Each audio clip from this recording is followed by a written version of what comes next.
In the 1880s and 1890s, the unrest and disaffection about the changes in the U.S. economy start to break out into movements, some of them organized, some of them disorganized. And initially, these movements take place in rural areas, areas that are the most hard hit by the transformations of the new economy, and areas where those transformations seem the most negative. And collectively, we call these movements populism. Now, technically, not all of these movements were part of, for instance, the Populist Party, or the People's Party, as it's specifically known, that runs candidates in national elections in the 1892 and 1896 elections. But they're all part of the same process, the same larger process of growing criticism of and desire to transform the course of American capitalist development. So let's take a little bit of a closer look at the populist movement. So to understand the populists, let's quickly refresh our memories about a couple of the large-scale processes that are in particular hurting farmers especially during the late 19th century. One is that the shift to the gold standard and a gradual decrease in prices around the economy has an especially large impact on farmers. Typically, they produce one marketable commodity, and that commodity is almost always dropping in price over these decades. Whether we're talking about cotton or wheat or livestock, in all cases, what happens is that as the number of dollars, gold dollars now, in the economy shrinks relative to the increasing quantity of goods, the price of individual goods is falling. Now, another side of this process, which is also pushing in the same direction in terms of prices, is that more and more producers are entering the market. And their goods, the things they make, are being transported more and more efficiently. They're competing with each other. So a grain farmer is now not only competing with the other farmers in his North Dakota county, he's competing with wheat farmers from all around the world. A cotton farmer is not only competing with the other cotton farmers in Georgia or even in the South, he's competing with cotton farmers all around the world. Prices, which had been dropping because of currency shifts, are dropping even further because of efficiency and integration of markets. For individual farmers who, as I said, produce maybe one commodity that's marketable, this is especially hard, and it's especially hard because they tend to borrow money to get through the year. Over time, the drop in prices means that the dollars that they pay back their loans with are really more expensive to them than the dollars that they borrowed in the first place. So they are losing ground dramatically over the course of the 19th century. And often, whether they're sharecroppers or farm owners themselves, they find themselves further and further in debt with each year. Now, whether we're talking about farmers in the Midwest or farmers in the South, and whether we're talking about white farmers or talking about black farmers, they all in the 1880s and 1890s share this one common issue, and that is that politics, normal politics, is not going to provide any kind of solution to their broader problems. The two political parties have essentially united around the policy of the gold standard and price deflation. And the two parties also are deeply beholden to some of the other institutions that seem to be hurting the welfare of farmers, in particular railroad companies and banks and other sources of credit. These are major contributors to politicians. These people are not likely to be the targets of any kind of reforming legislation, and in fact they're not. So farmers find that they need to go outside of normal politics. They start to organize in a variety of ways. In the Midwest, they organize something called the Grange, which is a farmers association. It's in part about distributing better agricultural techniques, but it soon becomes a forum for political organization.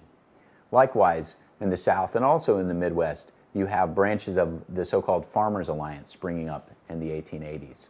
Often related to the Grange, often people are members of both.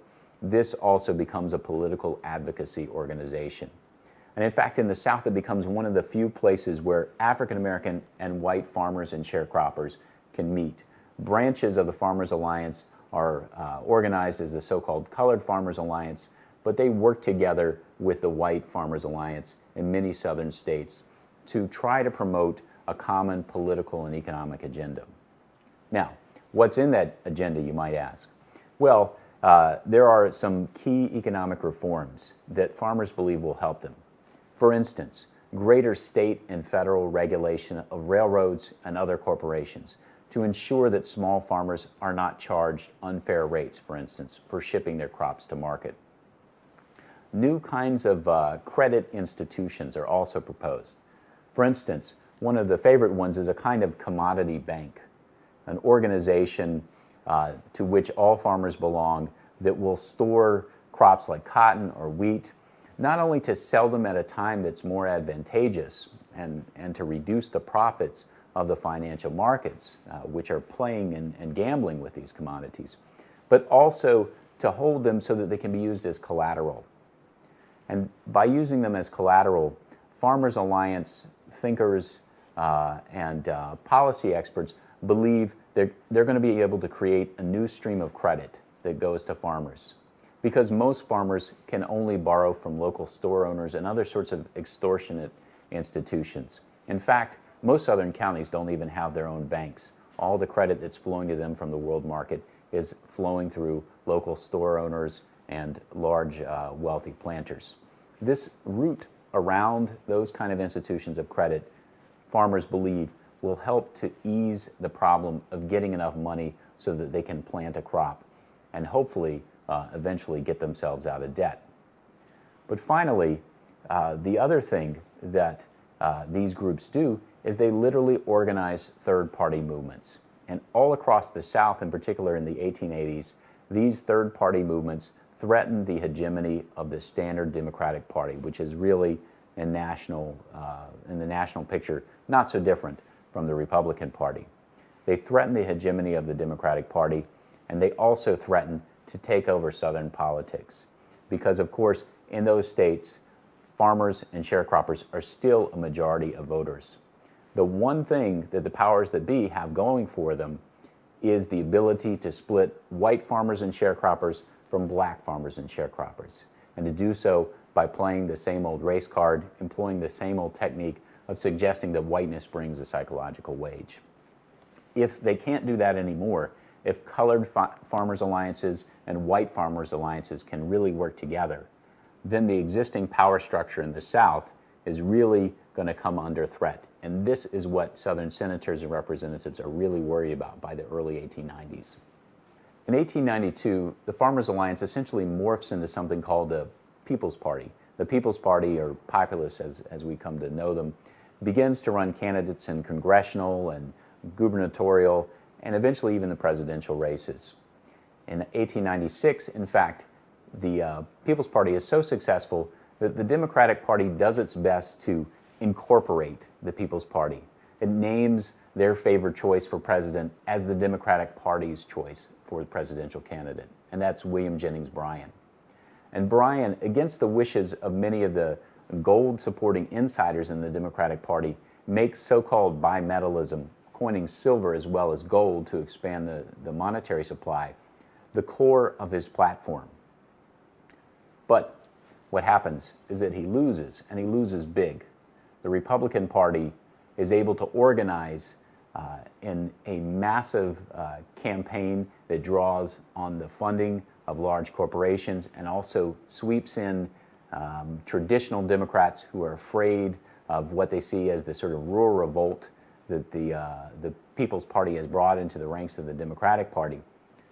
The Republican Party is able to bring all these elements together, unite them in a massive victory for its candidate, William McKinley. And back home, in the rural districts, in particular of the South, the Farmers Alliance, which has turned into the People's Party, is starting to splinter. And not only is it starting to splinter, it's being pushed out of politics in general.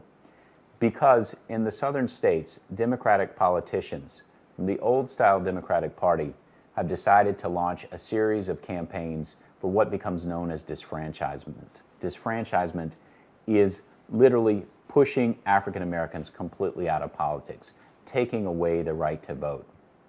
Over the next 15 years, through a series of means like literacy tests and poll taxes and other kinds of processes, other kinds of laws that specifically discriminate against African American and poor voters. And there's even one called the Grandfather Clause, which says you cannot vote if your grandfather was not a free man. And this automatically pushes out many of the descendants of former slaves. All of these processes split white and black farmers, and they reduce the possibility for a third-party movement that will take away democratic hegemony in the South. Ultimately, many of these same laws will disfranchise white sharecroppers and other poor whites, many of whom also will not be able to pay taxes, poll taxes, many of whom also will not be able to pass literacy tests. But the effect of these developments on both the national and the regional level is to destroy the populist movement. There's one story that's particularly sad, and that's the story of Thomas Watson. Thomas Watson was a fiery reformer in the 1880s. He comes up through the ranks of the Farmers Alliance and the People's Party.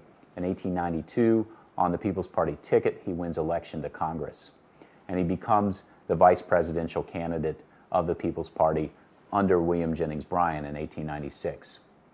But with the defeat of populism and the rise of disfranchisement, Watson has a choice. He has a choice to go with the defeated remnants of his party, or to accept an increasingly higher paid series of jobs from the sorts of people who run the Georgia Democratic Party in the 1890s and the 1900s. And he takes the latter option. He becomes an editor for a very conservative newspaper, and in 1913 and 1914, he literally advocates the lynching of a Jewish man who's been accused of raping and killing a white Protestant textile mill worker. In this case, the Leo Frank case, Watson's behavior is particularly shameful. And though he will be elected a U.S. Senator, his name goes down in history as disgraced. He is, in fact, the bad version of what could come out in the aftermath of populism's defeat. The good version, of course, is that the ideas that populism represented did not die. They survived and would be incorporated into a series of other movements, which would eventually transform the American political economy in some very interesting ways.